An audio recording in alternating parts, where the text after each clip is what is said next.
પૂર્વ કોર્પોરેટર હતા 2005 થી 2010 માં ત્યારે હતા એના દીકરા યોગ્ય ક્ષત્રિય સભ્ય નહોતા 15 વર્ષથી જોયા નથી સેન્સ પ્રક્રિયાની અંદર એ રજૂઆત નહોતી ને ફોર્મ નહોતું કર્યું મારે રજૂઆત કરવાની મેં કરી દીધી। રાજકોટમાં 200 જેટલા કાર્યકરોએ નારાજગી સાથે કમલમને માથે લીધું। નીતિનભાઈ તું આગે બઢોના નારા સાથે કમલમમાં અફરાતફરી જોવા મળી। નીતિન રામાણીની બંધ બારણે બેઠક પણ મળી હતી। ટિકિટ ન મળ્યાની રજૂઆત ઉપર સુધી કરવામાં આવી છે। આખો વિડીયો જોતા પહેલા હજુ પણ અમારી ચેનલને સબસ્ક્રાઇબ નથી કરી તો YouTube પર સબસ્ક્રાઇબ કરો અને Facebook અને Instagram પર ફોલો કરો।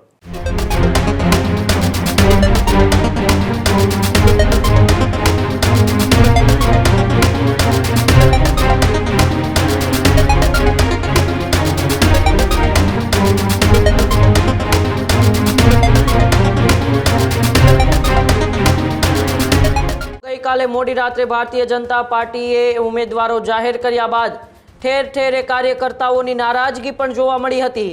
ત્યારે રાજકોટની અંદર પણ એ ધારણા મુજબ જ ટિકિટ જાહેર થતા મોટો હોબાળો થયો। રાજકોટમાં 200 જેટલા કાર્યકરોએ નારાજગી સાથે કમલમને માથે લીધું। નીતિન રામાણીને બદલે પંકજ લુણાગરિયાને ટિકિટ મળતા મોટો ડખો થયો।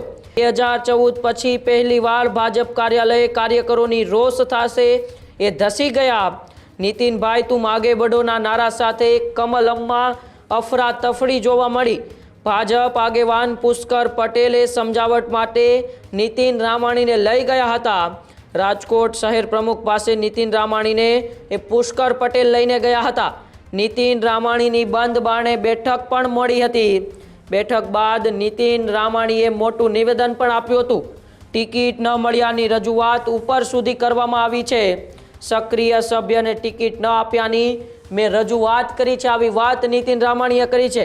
ત્યારે હવે એક બાદ એક એ ઉમેદવારોની છેલ્લી ઘડીએ જાહેરાત થતા એ મોટો ભડકો જોવા મળી રહ્યો છે। ત્યારે રાજકોટ ભાજપમાં એ જ્યારથી સ્થાનિક સ્વરાજ્યની ચૂંટણીની તારીખો જાહેર થઈ ત્યારથી જેવા એ એંધાણો સામે આવી રહ્યા હતા કે રાજકોટ ભાજપમાં એ ભડકો જોવા મળશે અને એવું જ થયું છે। જે ધારણા મુજબ 200 જેટલા કાર્યકર્તાઓએ નારાજગી સાથે કમલમ આવી પહોંચ્યા હતા અને ત્યાં તેમણે કમલમને માથે લીધું હતું। નીતિન રામાણીને બદલે પંકજ લુણાગરિયાને ટિકિટ મળી તેને લઈને આ સમગ્ર ડખો થયો હતો।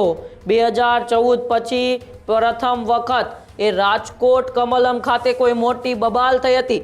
ત્યારબાદ પુષ્કર પટેલ જેઓ એ ભારતીય જનતા પાર્ટીના નેતા છે તેઓએ નીતિન રામાણીને શહેર પ્રમુખ પાસે લઈ ગયા હતા અને તેમની સમજાવટ કરવામાં આવી હતી। બંધ બારણે એક મોટી બેઠક પણ નીતિન રામાણી સાથે યોજવામાં આવી હતી, પરંતુ એ બેઠક પૂર્ણ થયા બાદ નીતિન રામાણીનું મોટું નિવેદન પણ સામે આવ્યું હતું કે ટિકિટ ન મળ્યાની રજૂઆત ઉપર સુધી મેં પહોંચાડી છે। સક્રિય સભ્યને ટિકિટ ન આપ્યાની મેં રજૂઆત પણ કરી છે, આવી વાત નીતિન રામાણીએ કરી હતી। એટલે કે જોવાનું રહેશે હવે નારાજ કાર્યકર્તાઓ અને ભાજપની અંદર જે આંતરિક વિખવાદ છે તેમની સીધી અસર પરિણામો પર પડે છે કે નહીં। પણ તો આ પહેલા ગઈકાલે જે બંધ બારણે મોટી બેઠક મળી અને બેઠક બાદ નીતિન રામાણીએ શું કહ્યું આપણે નીતિન રામાણીને સાંભળીએ।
પ્રમુખે શું કીધું તમને? પ્રમુખે એવું જોયેલું છે તારી જે રજૂઆત છે સાચી છે કાર્યકર્તાઓમાં રોષ જોવા મળી રહ્યો છે. આપી દીધી. તમારી સામે જે પોકેટમાં લુણા કરી રહ્યા છે, કોણ છે? અમારા પૂર્વ કોર્પોરેટર હતા 2005 થી 2010 માં ત્યારે હતા એના દીકરા હા બરાબર. એમને તો એને યોગ્ય મળી છે લેકિન નથી મળી. યોગ્ય ક્ષત્રિય સભ્યો નહોતા કારણ કે 15 વર્ષથી જોયા નથી. સેન્સ પ્રક્રિયાની અંદર જે રજૂઆત નહોતી એનું ફોર્મ નહોતું કર્યું. મારે રજૂઆત કરવા હતી મેં કરી દીધી. હવે શું માંગ છે તમારી? હવે મેં ઉપર વાત કરી દીધી છે. વાત કરી દીધી એટલે આ જ પ્રકારની તમામ અપડેટ જોવા માટે ન્યૂઝરૂમ ગુજરાતને લાઇક, શેર અને સબસ્ક્રાઇબ કરવાનું ભૂલતા નહીં.